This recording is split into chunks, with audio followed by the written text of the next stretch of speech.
हाय। आप में से काफ़ी सारे बच्चों से मैं पहले मिल चुकी हूँ। हमारी पिछली कुछ मुलाकातों में ऐसा लगा कि आप में से बहुत सारे बच्चे, खास तौर पे लड़कियाँ, बहुत रुचि रख रही हैं नर्सिंग के क्षेत्र में। वो चाहती हैं कि नर्सिंग के क्षेत्र में अपना करियर बनाएं, लेकिन उसमें करियर बनाने के लिए उन्हें क्या करना है ये उन्हें पता नहीं है। तो मुझे लगा कि क्यों ना एक छोटा सा वीडियो बनाएं जिसमें आपको ये सारी जानकारी दी जाए। तो चलिए देखते हैं। जैसा कि आप देख सकते हैं कि उत्तराखंड में नर्सिंग का exam Hemvati Nandan Bahuguna Uttarakhand medical university करती है। एग्ज़ाम ऑफलाइन होता है। इसके लिए आपको अपने निर्धारित सेंटर पर जाना होता है, जहां आपको क्वेश्चन पेपर और आंसर देने के लिए ओएमआर शीट दी जाती है। प्रश्न अंग्रेजी और हिंदी दोनों में पूछे जाते हैं। एग्ज़ाम 2 घंटे का होता है, जिसमें 100 प्रश्न हल करने होते हैं।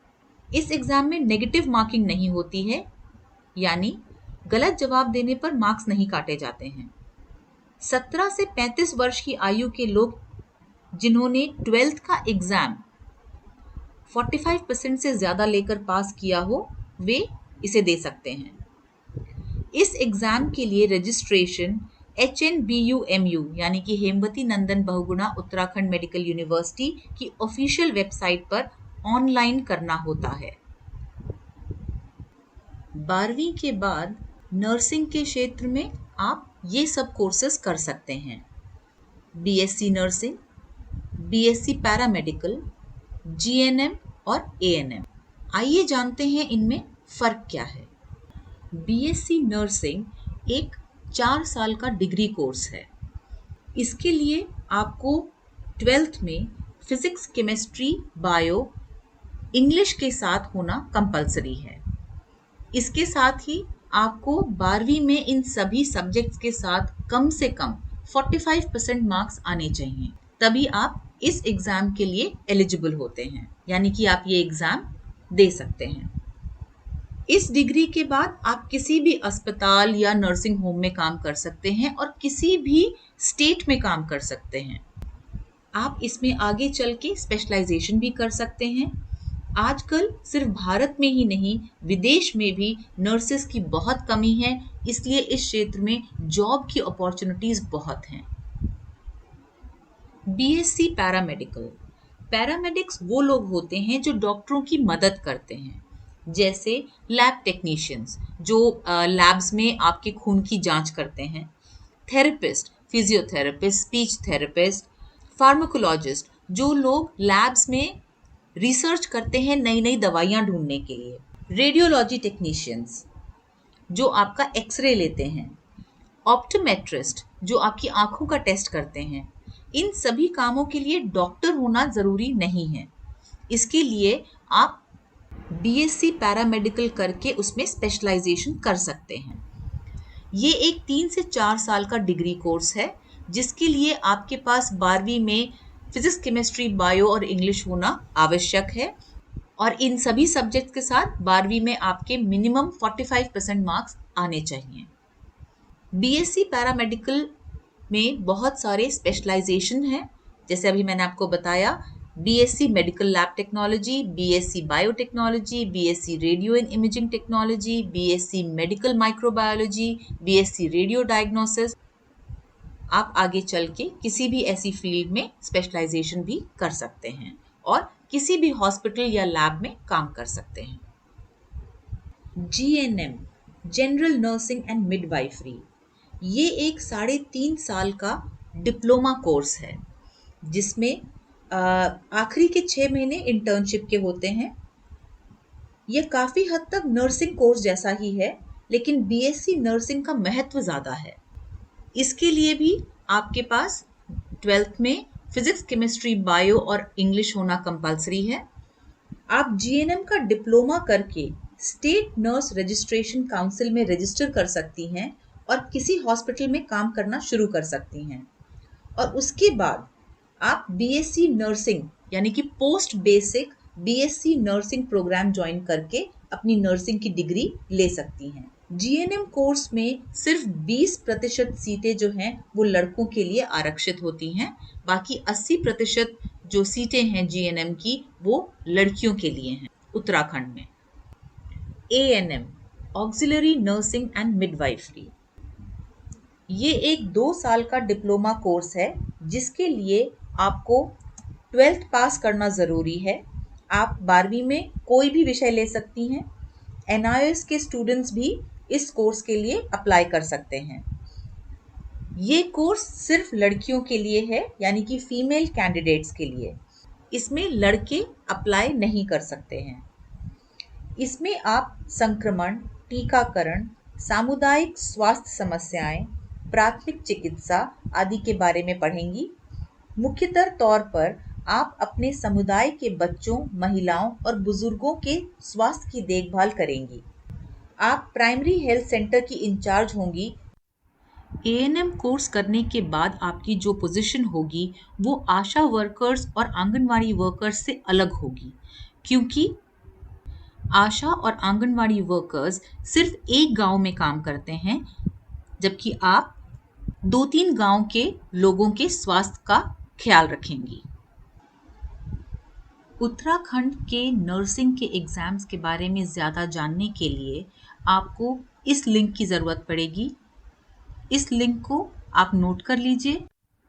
इसे अपने ब्राउज़र के सर्च बार में डालिए और आप HNBUMU के ऑफिशियल पेज पर पहुंच जाएंगे।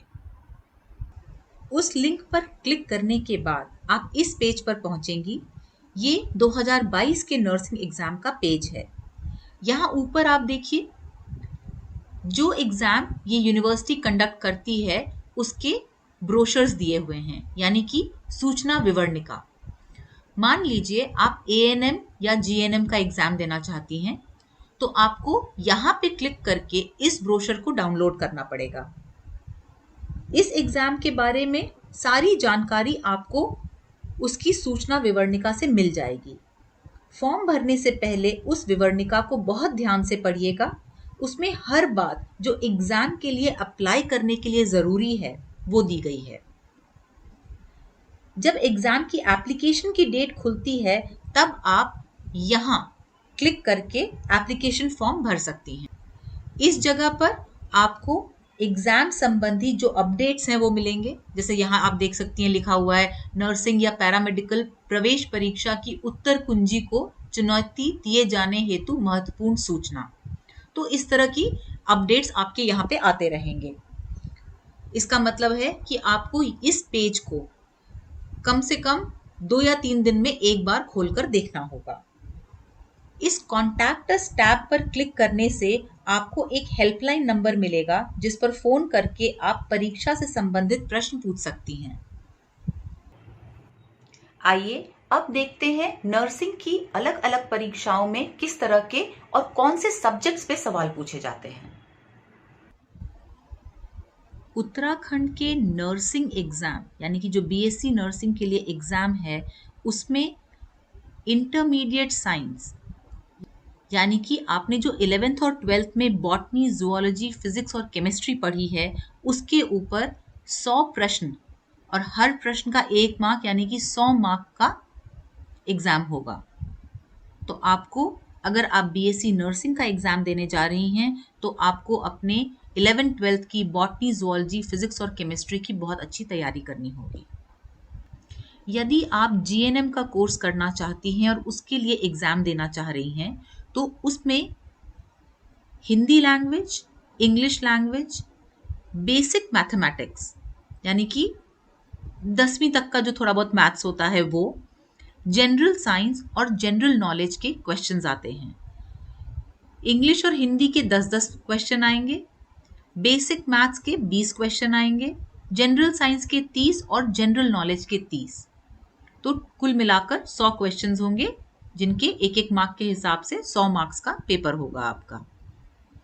तो आपको ये Hindi, English, maths, general science और जनरल नॉलेज की तैयारी करनी पड़ेगी। एएनएम के एग्ज़ाम में आपको Hindi, basic mathematics, general science और जनरल नॉलेज की तैयारी करनी पड़ेगी। हिंदी के 20 प्रश्न, मैथ्स के 20, जनरल साइंस के 20 और जनरल नॉलेज के 40 क्वेश्चन पूछे जाएंगे, जो कुल मिलाकर 100 क्वेश्चन होते हैं और इनके एक एक मार्क के हिसाब से 100 मार्क्स का आपका पेपर होगा। तो आपको हिंदी, मैथ्स, जनरल साइंस और जनरल नॉलेज की तैयारी करनी पड़ेगी एएनएम के एग्जाम के लिए। यदि आप पुराने साल के क्वेश्चन पेपर देखना चाहती हैं तो आप देखिए, आपको बहुत सिंपल सा काम करना है। यूट्यूब खोलिए, उसमें जैसे आप देखिए मैंने यहाँ पर एक सर्च स्ट्रिंग डाली है, Uttarakhand ANM previous year question paper, और ये जो खुला है आपके सामने, ये पिछले साल का एएनएम का क्वेश्चन पेपर है। आपको याद होगा उसमें हिंदी के सवाल पूछे जाते हैं। तो यहाँ पे उसी तरह से चौथा क्वेश्चन है दानी शब्द का विलोम। तो ये पूरा अगर आप वीडियो देख लेंगे तो आपको पूरे क्वेश्चन पेपर वो दिखा देंगे और वहां पे उसके आंसर्स भी दे देंगे। तो इस तरह से आप जिस भी साल का पेपर चाहते हैं और कौन से एग्जाम का पेपर चाहते हैं वो आप यूट्यूब पे डालिए, आपको उसके वीडियोस मिल जाएंगे। इससे आपको तैयारी करने में बहुत आसानी होगी। कुछ बातें जिनका ध्यान आपको फॉर्म भरने से पहले और फॉर्म भरते समय रखना चाहिए वो हैं, फॉर्म भरने से पहले उस एग्जाम की सूचना विवरणिका को बहुत ध्यान से पढ़ें। फॉर्म को ध्यान से और सही तरीके से पूरा भरें। उसमें भरी जाने वाली जानकारी बिल्कुल सही होनी चाहिए। कुछ भी गलत इंफॉर्मेशन भरने से या आधा फॉर्म भरने से आपका फॉर्म रिजेक्ट हो जाएगा। एप्लीकेशन फॉर्म सिर्फ ऑनलाइन भरा जाएगा। एप्लीकेशन फीस नॉन रिफंडेबल है, यानी अगर किसी कारणवश आपका फॉर्म रिजेक्ट हो जाता है या आप परीक्षा नहीं दे पाते हैं तो आपके द्वारा जमा की गई एप्लीकेशन फीस वापस नहीं होगी। आपको अपनी एक फोटो और अपने हस्ताक्षर स्कैन करके अपलोड करने होंगे उसी फॉर्मेट में जिसे मांगा गया है। इसके लिए आप अपने शिक्षकों या किसी अनुभवी व्यक्ति की मदद ले सकते हैं। फॉर्म भरने के पश्चात अपने भरे हुए एप्लीकेशन फॉर्म का प्रिंट आउट निकाल कर अपने पास संभाल कर रखें। ये आगे आपके काम आ सकता है। उसमें दिए गए एप्लीकेशन नंबर या रजिस्ट्रेशन नंबर को आगे आने वाले सभी पत्र व्यवहारों में ज़रूर लिखें। ये सारी जानकारी और भी बहुत स्पष्ट तरीके से सूचना विवरणिका में दी गई है, उसे बहुत ध्यान से पढ़ें। 2022 में उत्तराखंड में नर्सिंग की परीक्षा जुलाई में हुई थी और इसके फॉर्म जून में भरे गए थे। अगर इसी हिसाब से देखा जाए तो आपके 12वीं के एग्जाम मार्च में खत्म हो जाते हैं और आपके पास अप्रैल, मई और जून एप्लीकेशन भरने से पहले भी 3 महीने हैं और परीक्षा देने से पहले 4 महीने हैं जिसमें आप इसकी तैयारी कर सकती हैं। तो अच्छे से तैयारी कीजिएगा।